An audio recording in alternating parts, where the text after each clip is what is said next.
चढ़ल बबुआ के बाबा आवेले।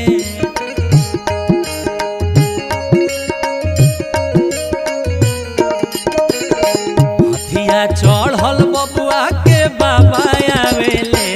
आपन गाड़ल गाड़ल रुपया लुटावत आवेले।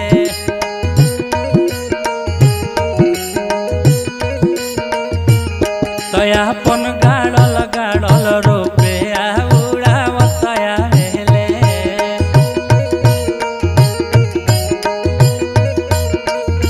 बबुआ के आजी आवेली।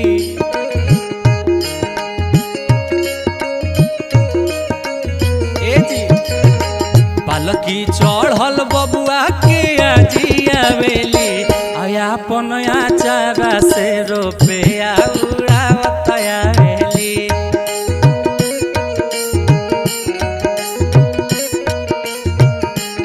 अपन आचारा से रुपया उड़ावत आवेली।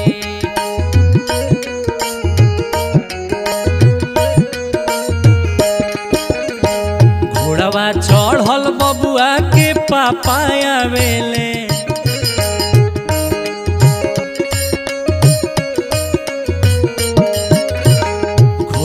चढ़ल बबुआ के पापा आवेले। अपना बगली से रुपया उड़ावत आवेले।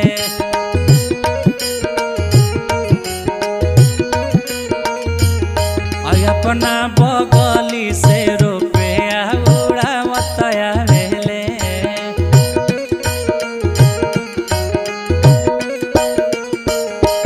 देखी सबसे जब ये बात ममहर पहुंचल है तब मामा सुनले हैं तो खुशी में कैसे चल दिले हैं। गदहा चढ़ल बबुआ के मामा आवेले।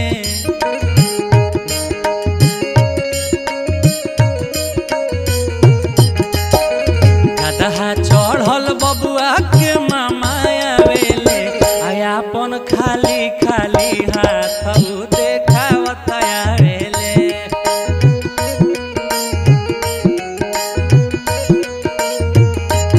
अपन फाटल फाटल बगली देखावत आवेले।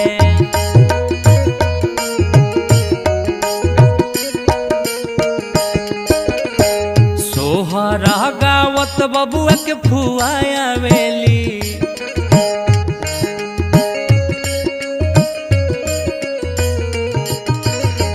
सोहर गावत बबुआ के फुआ